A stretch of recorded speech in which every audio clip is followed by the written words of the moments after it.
Alright, what's going on, guys? Back with another video. My name is Garrett and I'm about to walk you through my back day and biceps. We got back and biceps.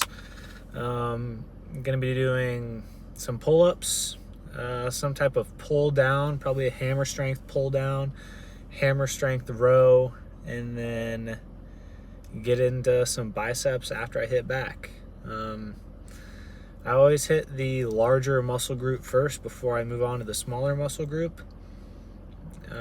just because I don't want to pre-fatigue my biceps and then not be able to hit back as hard, I feel like if I hit back hard, then I'm still able to isolate my biceps pretty easily, but if I hit my biceps first and then try to go on to back, I struggle to isolate my back, just because every back movement you're using some of your bicep when you're pulling.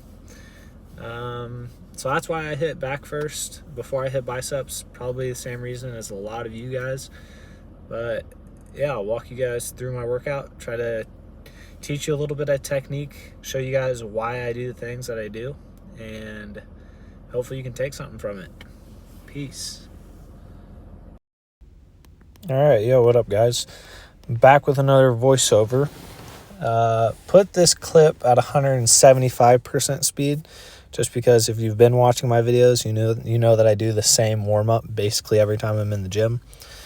But for those of you that don't know what I do, we're starting with pull-ups, we're going to do some push-ups, and we're going to do some core work. Straight arm planks, elbow planks. I do breath in through the nose and out through the mouth, and I consider that one repetition. And we do probably 2 or 3 sets for this workout. I don't really remember. This workout was a few days ago, and I'm just doing the voiceover. But I'll take you guys through the workout and show you what I did for back and biceps. Pretty good day. I think this was last Friday. Today is Monday.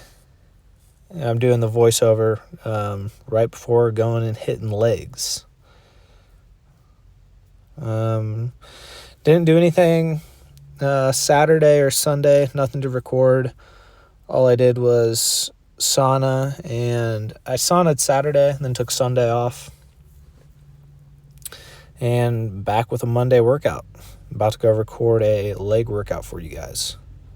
But first, I'm going to take you through this because I want to post this later tonight. So why do I do the same warm-up every time I'm in the gym? First, I do it to break a sweat and get the blood going. I like the breath work aspect of the warm-up. And then band work. And I'll also do some rollouts with like a foam roller. And I feel like it's just a good warm-up, good dynamic warm-up that gets me going, ready for the gym. I also love doing pull-ups, probably my favorite back exercise. I used to love bent over rows, but after I hurt my hip, I can't really do bent over rows anymore without my hip ending up hurting. So I wanted to find another strength-based movement that I could do.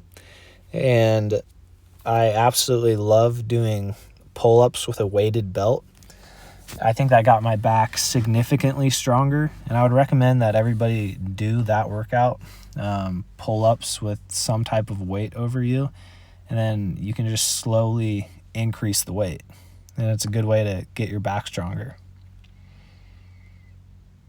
I think this is the last set, and then we're going to get into some pulls. So starting with some rows, some pretty low rows. This is also the same machine that I hit right before I hit chest. Probably one of my favorite machines in the gym. These 3 hammer strength machines that sit right next to one another. And they feel awesome to superset. But right here, I'm not doing any supersets. We're just doing some rows. And then I don't want to make it complicated. Working out shouldn't be complicated for anybody that's starting. All you're looking for is a stretch and a squeeze, right? At the beginning, like when you first start working out and you're a beginner, I'd say one of the hardest muscle groups to get like a pump in and actually know what you're doing and know where to pull is your back. So when you're doing rows and stuff like that, focus on pulling from your elbows, and also get comfortable protracting and retracting your scapula. So protraction is just the stretching part of it, kind of rolling out my shoulders right there. That would be considered protraction. And then when you finish the movement, you want your chest out and your back kind of pinched, and that's the retraction part. That's where you're getting the squeeze.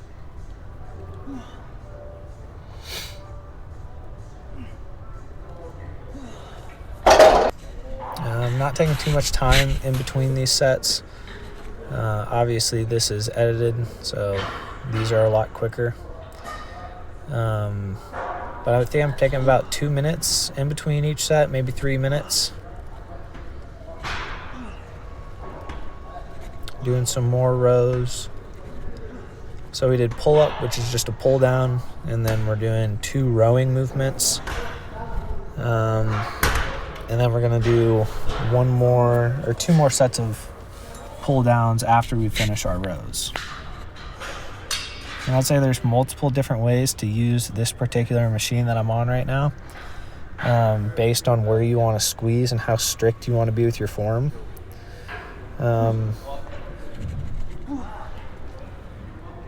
yeah, when I'm going heavy and pulling, pretty hard, I want to finish the retraction with my back a little bit further back than my hips.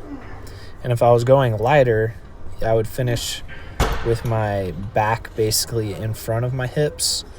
A little bit of a different squeeze. If you have your chest forward like I am right here, you can pull a little bit higher, maybe to your nipples rather than your belly button, and it's a higher squeeze in the back. But when I'm training for strength, I'm trying to pull basically to my belly button. And yeah, get a stretch every time you go down. Just a stretch and a squeeze. Don't overcomplicate the workout. I think we do 4 sets here, 3 or 4 sets, and then we end up doing some supersets. Tried to get some different angles for you guys so you can see how I'm performing the movement.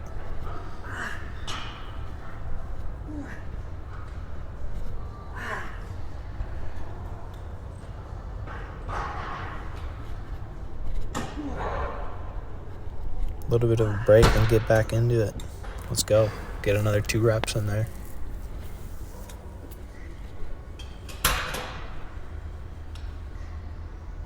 So this is a modified version of a pull down, and I say modified it just because of the hand grip. Most people will have their palms down. Right here I have my palms up, which is just a little bit of a technique shift for, I would say, most people. But it's a really good way to get a stretch. It is harder to get a squeeze, and I still got to work on that, but this guy at the gym showed me this method, and I quite enjoy it. And also just like little tips and like different ways of performing a movement can make a big difference, especially on like a day-to-day basis, because you can get a very good pump by just tweaking your technique just a little bit.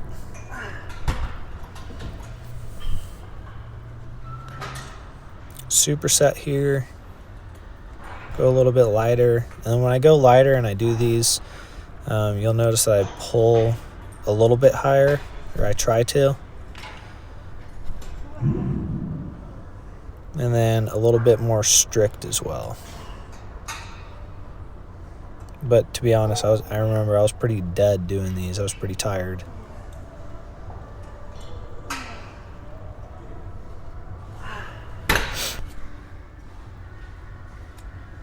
So notice the hands, palms are up rather than down. And it's a good way to get a stretch, but it is a little bit harder to get a squeeze when you're doing these. So just keep that in mind. I like doing both. I did overhand for a long time, several years, and I started doing palms up, probably like 2 months ago, something like that. But I'm sure I'll end up going back to, doing both. This is probably something you guys haven't seen. Another one of my old gym buddies showed me this. Shout out Mason Fuller. Dude's a beast. I remember him back in high school. We'd be warming up for a wrestling tournament. And he was wrestling heavyweight and just like warming up by doing backflips. Dude's an animal. Worked out with him for quite some time, and he showed me these. Go pretty light, and then you should just be pulling to like your, I don't know, I'd say like your nose area. And then the goal is with these, or like a tip for when you do these, if you try these, is just keeping your head down when you're finishing the movement, or keeping your chest down, kind of just close to the bench. But it's a pretty isolated movement and feels pretty good. I wouldn't train, I wouldn't do anything like strength-based work on it, but it was a good way to get a nice stretch and a squeeze. And I remember I always superset these when I do them, just because they're two pretty light movements, and it's really easy to get a good stretch and a squeeze. I remember the first time I did these. No, not the first time I supersetted them, but I was doing these with Chris Lyons, and we just went back and forth for, a fat minute, and just ended up getting a nasty pump doing them. So right here, focus on the stretch, get a deep stretch every time you're stretching, and then a pretty isolated pull. And a tip when you do these, pinch your knees to the seat, and hopefully you have good enough shoes to where you're not sliding on the floor.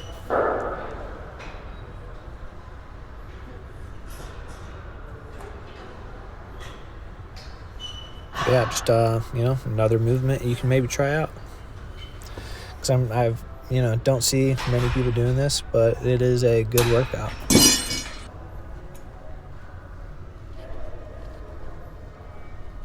Supersetting these. Almost every time you see me doing a pullover of any sort, I'm almost always supersetting it, just because if I'm doing a light movement, I generally try to superset it, unless of course I'm doing like 100 reps or like something of that nature, but I hardly ever do, because if I'm doing 100 reps, that generally just means it's too light of a weight, So this is the last back movement, finishing with some pull downs. I'd say I like pull downs probably more than I like rows. Just because when I go real heavy on rows, that like angle on my hip doesn't always feel great. But when I'm doing pull downs, my hip feels, perfectly fine. So I love doing pull downs. I also love doing pull-ups, which we're about to go do after this voiceover. The last set here, not training for strength at this point. You should really only be training for strength towards the beginning of your workout, but once you start breaking down your muscle and it's not as strong as it could be, there's not really a big point in training for strength.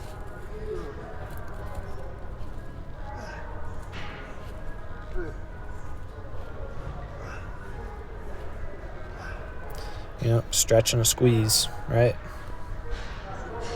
Don't overcomplicate it. Just go in, put in the work, and you'll be fine.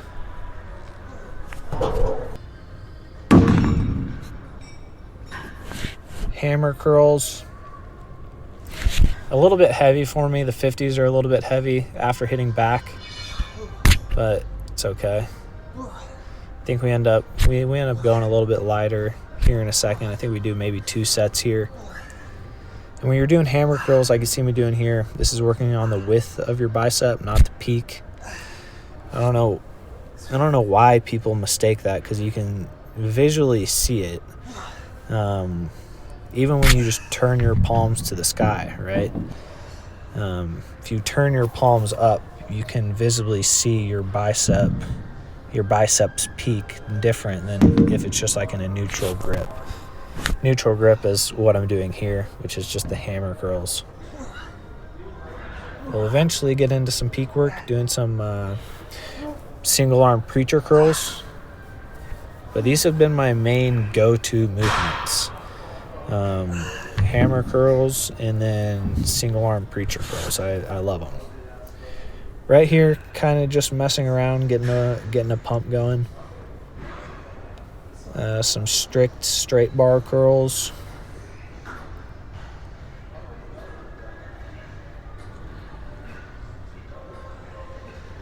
And then when I'm doing these and I'm going light and pretty strict like you see here, I'm leaning forward just like a tiny bit and then kind of rounding my shoulders out a little bit just so that I can isolate my biceps a little bit easier.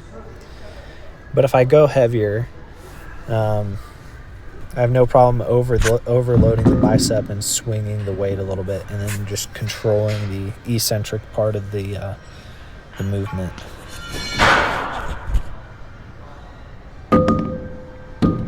So drop into 42.5s. Back with some more hammer curls. Hammer curls are probably my favorite kind of curls. I don't know why. They feel great to me though. And then I think we end up doing some dinner plates here in a second.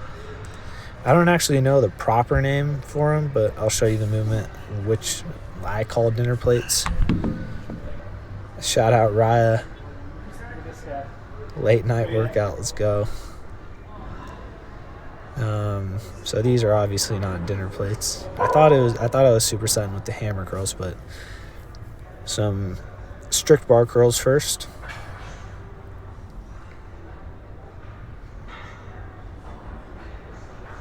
Which doesn't look too bad, you know? Getting a good pump going.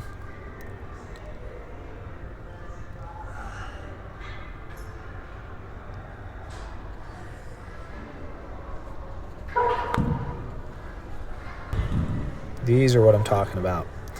These are what I call dinner plates. I'm not sure what the actual name is for them, but it's simply the contraction of the movement is what you want to finish on or focus on, because there's not really a stretch and you hardly have to move the weight at all. It's just about keeping your biceps contracted. And it's a pretty hard movement, even though it may look easy. It's pretty hard. Preacher curls, single arm preacher curls. This is what I'm doing for the peak of the bicep. So you notice that the palm is up. That's going to work the peak of the bicep more than when I'm doing the hammer strength curls. Probably should have got a 40 and a 30 so I could superset them a little bit. 40s were probably a little bit heavy for me after hitting back and then, hitting biceps. Probably shouldn't have ended with 40s, but it felt fine. So kept, I think we only do 2 sets here.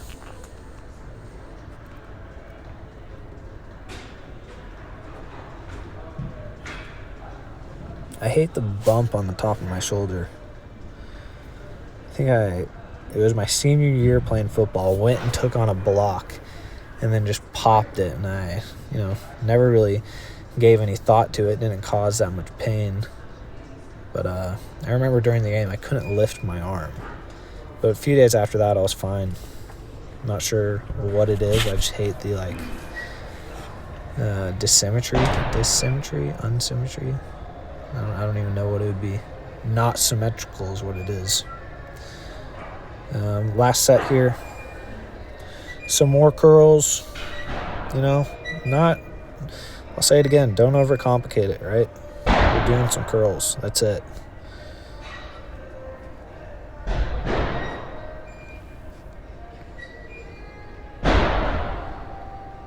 And you can also do these many different ways as well. Like you can go halfway down, 3/4 of the way down, all the way down.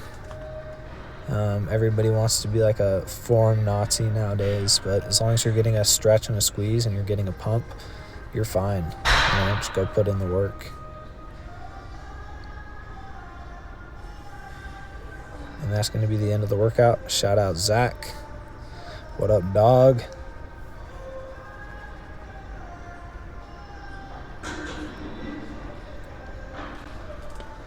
Boom. Peace.